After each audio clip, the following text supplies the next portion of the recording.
Assalamualaikum pemirsa. Apakah pemirsa tahu apa dampak buruk atau akibat lalai sholat? Yaitu adalah tidak lain lagi mendapatkan siksa neraka. Neraka sendiri adalah hukuman yang paling berat diterima oleh orang muslim yang tidak melaksanakan sholat.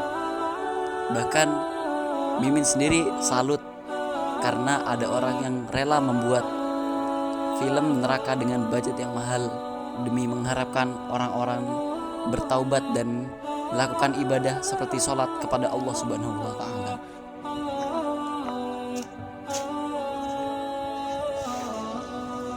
Assalamualaikum warahmatullahi wabarakatuh. Perkenalkan, nama saya Muhammad Dani Nafisi Ibrahim. Bisa dipanggil Dani. Saya berasal dari Mansatu Jember dan berdomisili di Jember, Jawa Timur. Sebelumnya, marilah kita panjatkan puji syukur terhadap Allah Subhanahu wa Ta'ala yang telah melimpahkan rahmat serta hidayahnya yang membuat kita berada dalam perlindungannya dan kesehatan.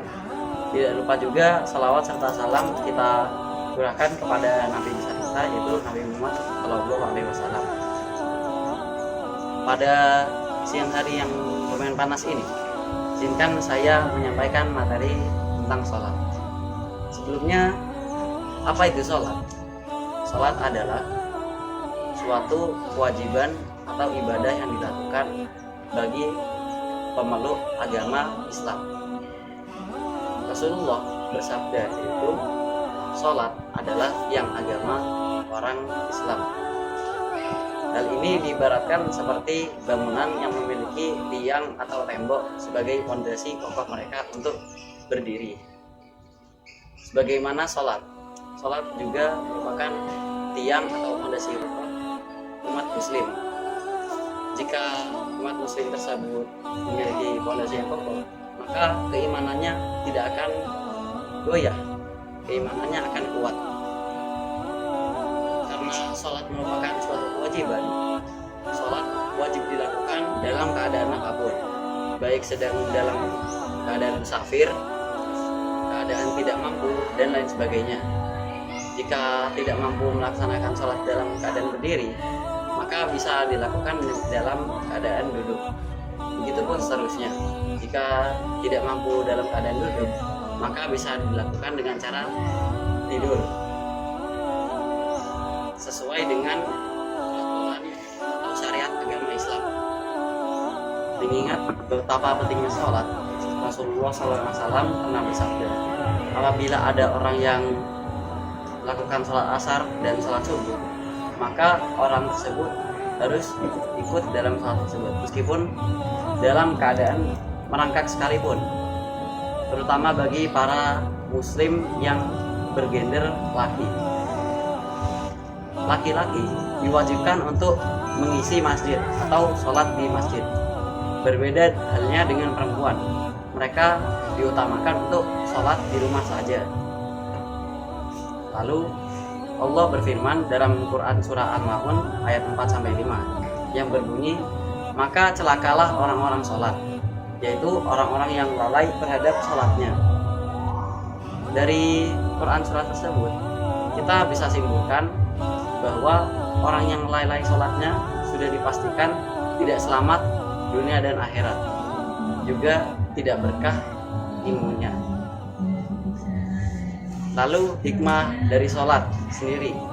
Hikmah dari sholat sendiri itu bisa menghindari kita dari perbuatan keji. Juga bisa dilakukan sebagai healing atau refreshing untuk otak kita sendiri. Karena apa? Saat kita melakukan gerakan dalam sholat, yaitu saat kita melakukan ruku, sujud, peredaran darah kita yang berada di kepala, lebih tepatnya di otak, akan lancar, sehingga membuat efek tenang kepada manusia itu sendiri yang melakukan sholat dengan khusyuk.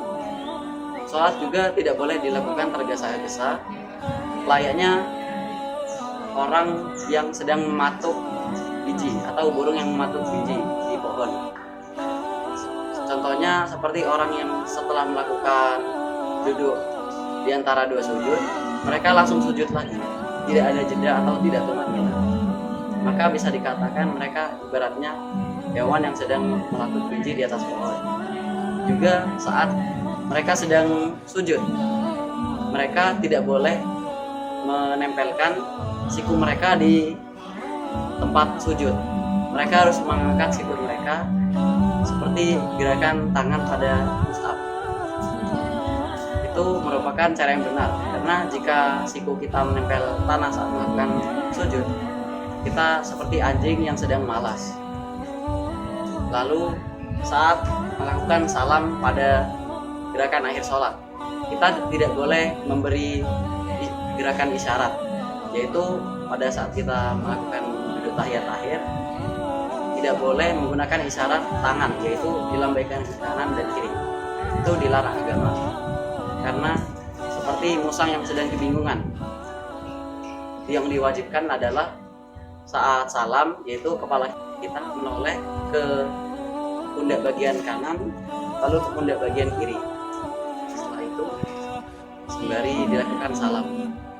Mungkin sekian yang bisa saya sampaikan tentang materi sholat pada siang hari ini. Kurang lebihnya mohon maaf. Saya izin pamit dulu diri.